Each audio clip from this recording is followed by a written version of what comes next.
Hello, and welcome to Spiritual Living Today. We are here to experience this human life in all of its glorious contrast. Jennifer Lonnberg and her guides have been helping people bridge the gap between spirituality and being human, and how to realistically and practically incorporate spirituality into all aspects of our daily life since 2015. She is the author of multiple books, including Embodied Grace, A Woman's Path to Empowerment, and The Secret Experiences of a Closet Psychic. This is the place to be to talk about all things life and spirituality. We hope you enjoy this episode.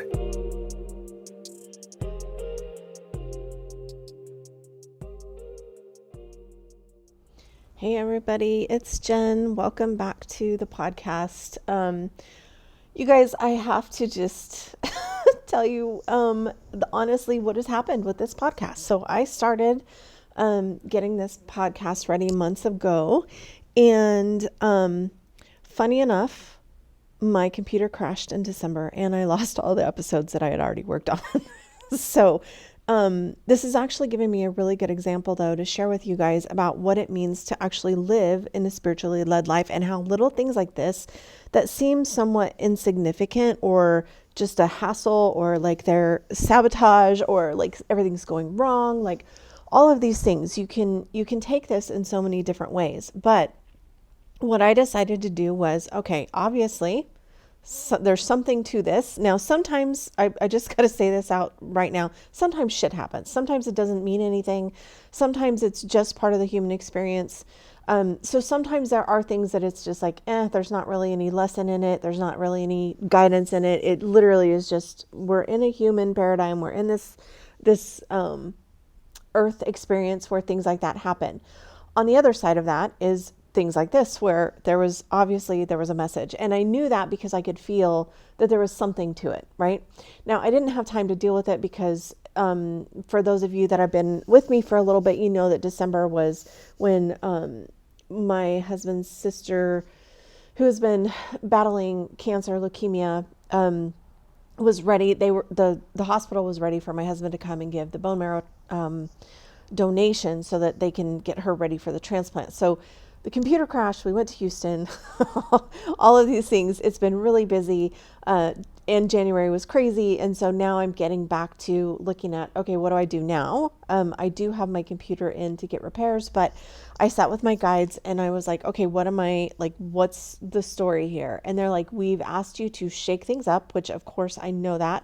I feel like my entire life, the last 7 years, has been a shakeup. But one of the things that I feel like with this shift that's happening in the astrology, right? Like we've got some major planets that are shifting that are going to really change our entire experience.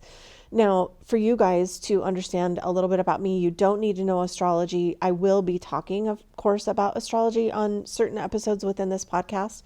And this is one of those things where the changes that are happening for me are really impacting the way that my life is going to be, and the way that I am going to show up and present even my life, my world, to my family, to myself. Like everything's going to be different.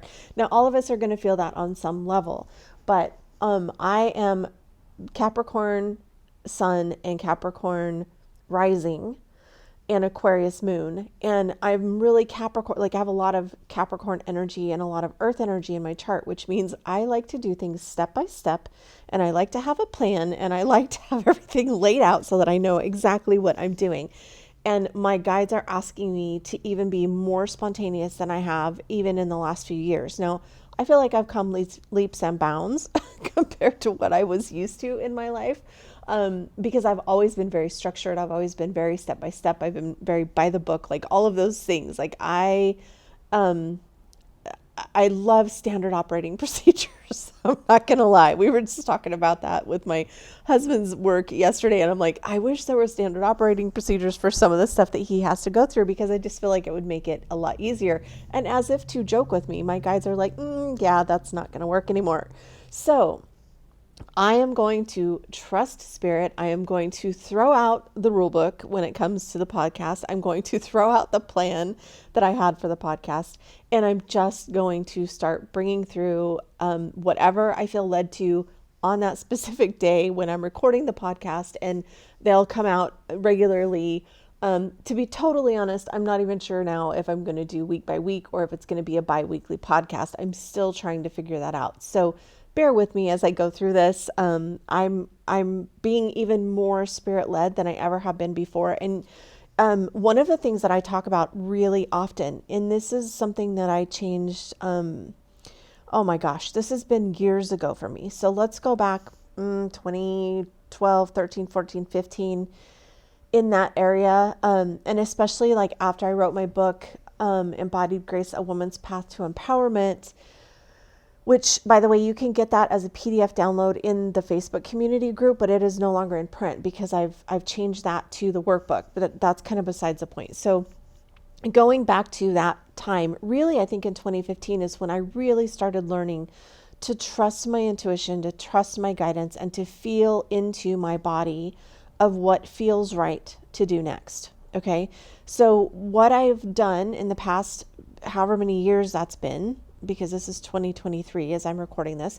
So in the past, what is that, 8 years, I've learned that one of the things that is really good for me, because of probably all the Capricorn, is a little bit of a good, healthy routine. Now, not to say that the routine doesn't change up, because it does. Like every so often I'll realize, okay, this routine is not working for me anymore and I need to change it up a little bit. So that can look like different things. Like that means, when I get up, sometimes I work out right away. Sometimes I have my coffee and I meditate and journal first. And then sometimes I get up and clean up and shower and then do the meditation. So there's different ways that I like to do my morning, and that does change from time to time. However, the routine of it for whatever given time that is, whether that's seasonal or just when I feel like something needs to change up, is learning that within that I follow what feels best to do next. So the first thing in the morning when I wake up is to check in with my guides and angels and try to get myself integrated into the morning. And it's literally, what is the best thing for me to do first, right? Now, a lot of you guys that have been with me, I love my coffee. So for those of you guys that are new, don't judge me. I am a coffee person. I love my coffee. I love everything about it. I love the aroma. I love the feeling of the warm cup in my hand. It's one of the things that I love in my morning. It doesn't matter to me if it's decaf or regular. It just doesn't even matter. I just like that morning kind of ritual of having my coffee and waking up. But even within that, I will tune in with myself first and check in with my guides and my angels and my body and ask, can I, do I go straight to coffee or do I need water first? Sometimes I do need water first, right? So it's a matter of checking in with yourself, how you're feeling, integrating your morning, and then what is the next best step? And I literally try to live my life that way as much as possible. Now, obviously, there's going to be certain things where you have an appointment at a certain time. So obviously that's what time you're going to have to do that. But as much as you can, have flexibility within your routine, your schedule, your day, however that looks, right?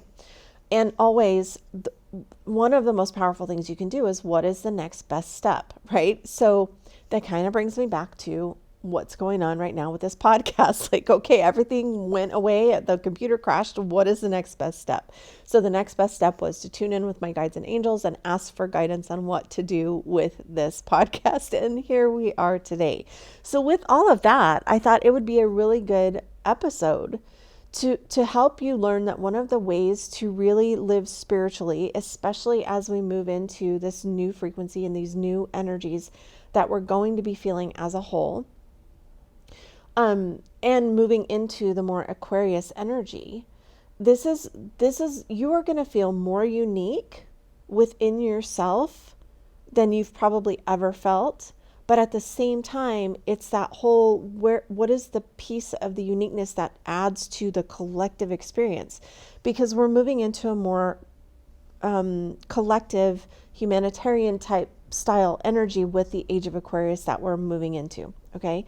So one of the things that would be really beneficial is learning how to tune into your own self, your own body, your own intuition, and all of those things. And I have a really good example again within this, what's the next best step besides the morning getting up in the morning and checking in with my guides and seeing, do I have coffee? Do I have water? Do I shower? Do I go straight to the computer? Do I journal? Or, you know what I mean? Like all of the different options that I have that I know create a healthy routine for me that get my day going in the best way. So if we look at that as a practice, one of the most powerful things you can do is sit down and create your ideal day. Okay.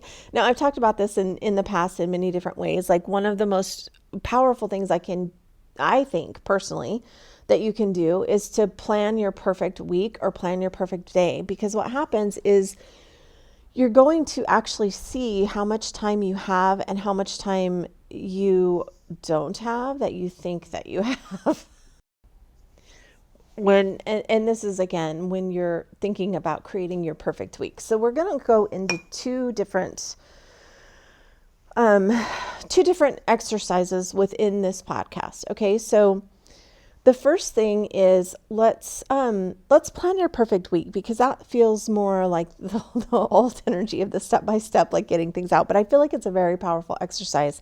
I actually learned this from Tara Jacobson like years ago when I was actually going to her for business marketing. And she was like, girl, how do you even think you're going to get all the things done that you think you're getting done? Because you literally just told me you spent like an hour working in your car, waiting on your daughter to get out of volleyball practice. Again, this is years ago, so the kids were still around. And so she said, let's just take a step back and let's look at your week. Like, let's just plan out and see how much time you actually have to do things. And this is one of the most incredible exercises to help combat overwhelm. Okay. And I know that a lot of people are feeling the overwhelm right now. So let's just kind of dive into that. In order to really structure your day so that you can have that ideal day, which we'll get to in a minute, we have to look at what are the aspects of your actual week. Like, what is your reality right now? And how does that look? So if you were to plan your perfect week, you would lay out a calendar for an entire week. So Sunday through Saturday, from whatever time you wake up in the morning to whatever time you wake up or you go to bed at night, look at the hours within that and actually plot out the things. Start with the things first that are adjustable, like things that you have no other way around it. So like if you have to work on Tuesdays from 8 to 5 or whatever it is, block that out. Now, if that's all week, block that out too, right? Because those are things that are non-negotiable. You're not going to be able to change those in your schedule right now. And then what we want to do is look at all of the other time around that. So how would you like to be spending your time? If you're thinking, I really want to work on self-development, but you don't have any time in your schedule, if you've got 8 to 5 blocked out, do you have a lunch hour? And how are you using that lunch hour? Now, there's no judgment in any of this, right? So like if you're using your lunch hour to literally just go eat and decompress, like kudos, right? If you're using your lunch hour and you're freaking on TikTok or Facebook or whatever, that may not be the use of your time. That might be adding to the overwhelm because you're not really accomplishing anything. It may be a distraction, but then are you beating yourself up at 5 o'clock because you didn't use your time wisely, right? So again, this is all about yourself and the way that you're showing up for yourself. So when you can look at the non-negotiables, and this can look different for everybody, right? So like if you've got littles at home and you've got to get them to school at a certain time in the morning, or if you homeschool, you've got to block that out of your day because you're not going to be able to get anything done if you really want to be fully present and focused on that, okay?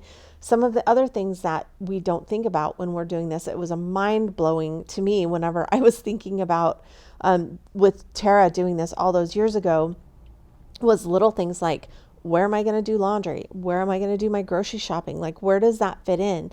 And you need to start narrowing down what's the important things and where you can adjust the time that you want to spend. Now, one of the things that I would encourage everybody to do is at least pick a couple times a week where you put in physical movement, whether that's exercise or, whatever that looks like for you.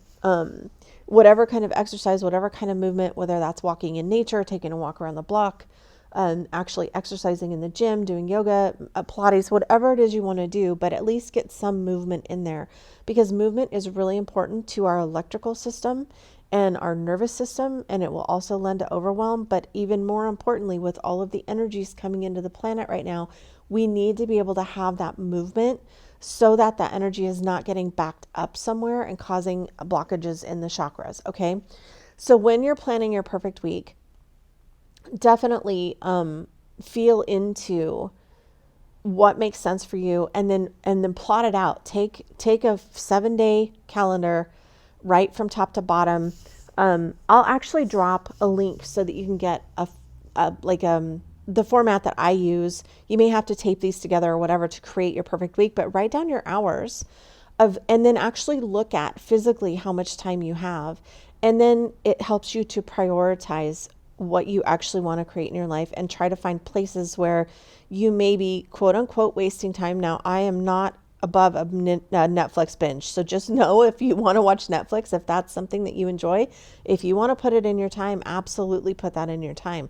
But then don't feel guilty about it later, right? So it's about you taking control of your own schedule and seeing just how you're using the energy and what is going to be supporting you, because what we're going to move into now is creating your ideal day. And then what you'll do is, if this is the life you want to create, the things that you want to manifest in your life, look back at that schedule, and does that schedule support the life you want to live? And if not, where can you tweak it?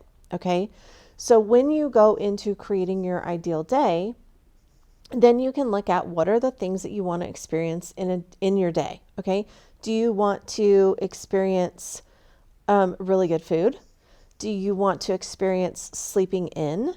Do you want to experience like wonderful fluffy sheets? You know what I mean? Like your bedding, like, does that need to be upgraded? Do you want to experience the beach? And if so, are you living somewhere that's landlocked right now?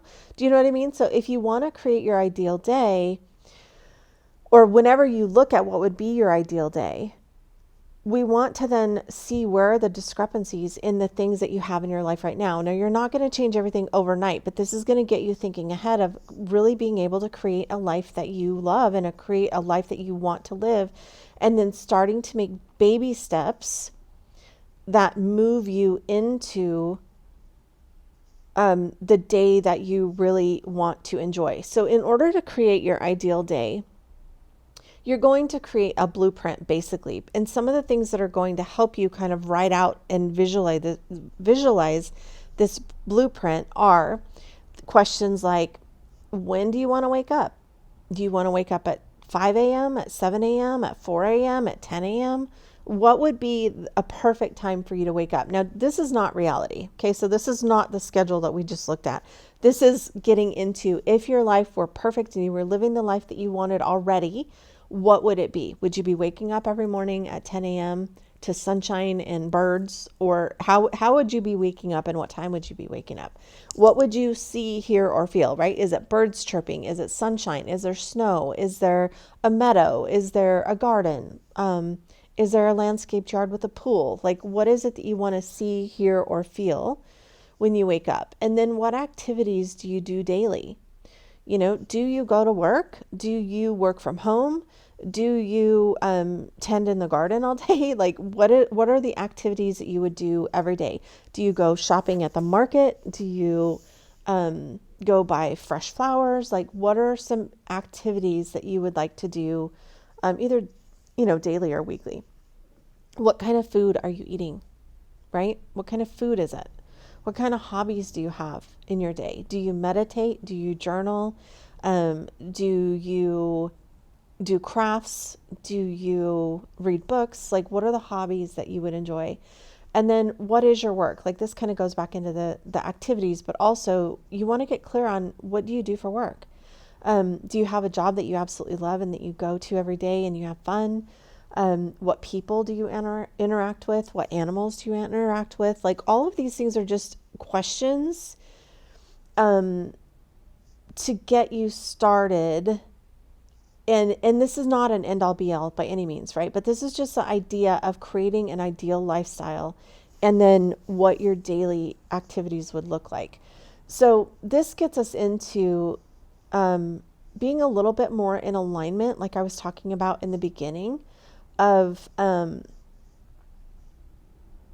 like, if you were to live in divine alignment, and if you were to wake up each morning and be like, okay, what next?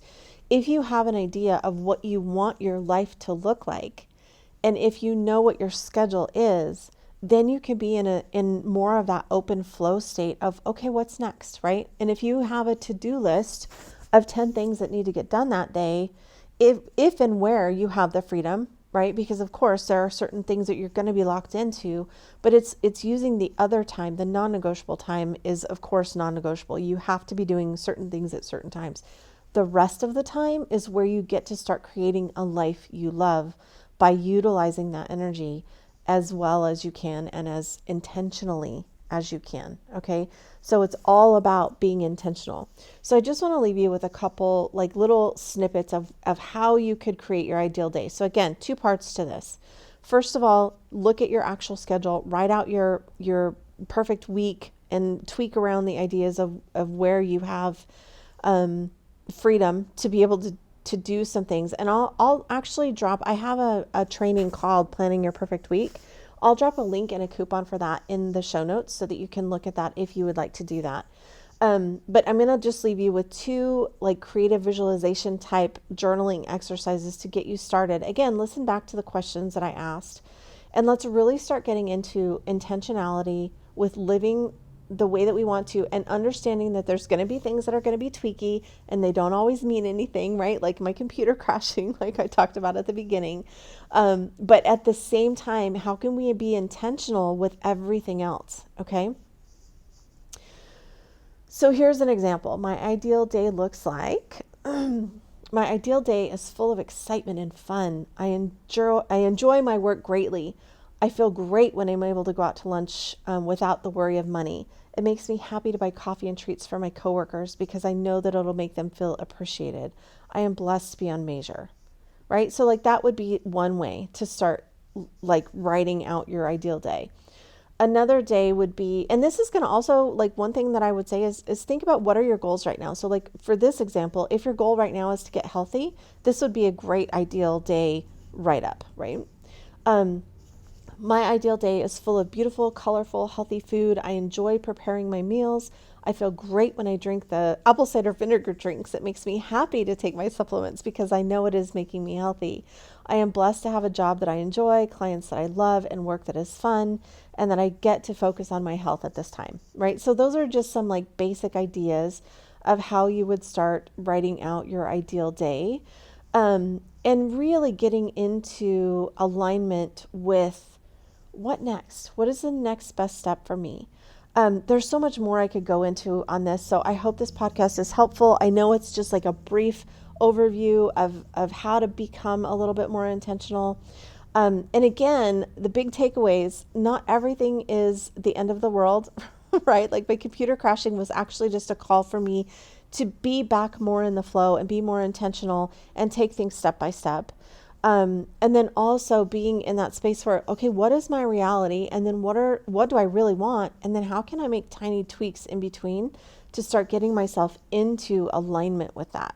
So sending you guys all lots of love. I have no idea what the next podcast will be about, but I will be excited to come back and join you here for the next episode. Lots of love, guys. Talk to you soon.